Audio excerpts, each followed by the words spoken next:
Gulf खबरें में आप तमाम लोगों को वेलकम करते हैं। सऊदी अरेबिया के अंदर जो है वो हाई अलर्ट जारी कर दिया गया है। हाई नोटिफिकेशन जो है वो जारी कर दिए गए हैं। हर जगह इमरजेंसी नाफिज कर दी गई है। सऊदी अरेबिया के अंदर जो है वो बड़ा खतरा आ चुका है। आज से जुमे तक जो है वो सऊदी अरब बंद करने का नोटिफिकेशन जारी किया गया है। कौन से इलाके बंद किए जाएंगे, क्या वजूहात हैं, वीडियो की तफसीलात को जानने के लिए वीडियो को एंड तक देखें। और अगर इस चैनल पर आप फर्स्ट टाइम हैं तो लाजमी से चैनल को सब्सक्राइब करें, वीडियो को लाइक करें और अपने दोस्तों के साथ भी इसको ज़्यादा से ज़्यादा शेयर करें। सऊदी अरब के बेशतर इलाके आज से जो है वो जुमे तक बंद रहेंगे।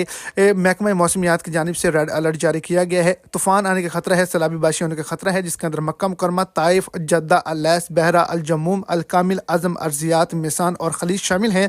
इसके अलावा जो है मदीना मुनव्वरा, अल-मोहिद, अल-हनाकिया, खैबर, इसके अलावा अला वादी अल-फर्रा जो है वो इसके अंदर शामिल हैं, जिनके अंदर जो है वो मौसम बहुत ही ज़्यादा ख़राब हो सकता है। और तमाम लोगों को एहतियाती तदबीर पर अमल करने का नोटिफिकेशन जारी किया गया और तमाम लोगों को कहा गया है कि वो बिला वजह अपने घरों से बाहर मत निकलें।